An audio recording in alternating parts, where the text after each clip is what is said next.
Here's the first method to find your Apple ID password. On your iPhone, open the Passwords app. Access the Password app after verifying your Face ID or passcode. In here, you have to tap on Search and type here Apple. And here you will find your Apple account passwords. Just select the Apple account you want to check password for, and we can see the password option.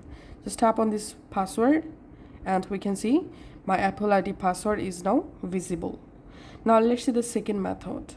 On your iPhone, open a Google app. You can open Google Chrome, Google Drive or Gmail.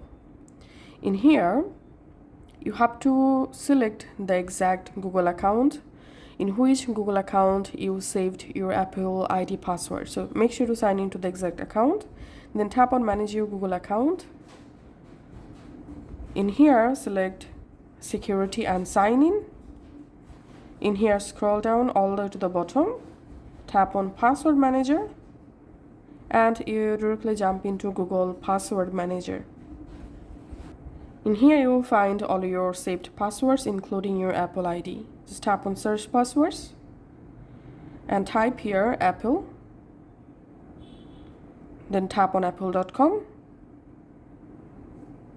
and verify your Google account password. And here you'll find your Apple ID password. Just tap this little eye icon to make the password visible.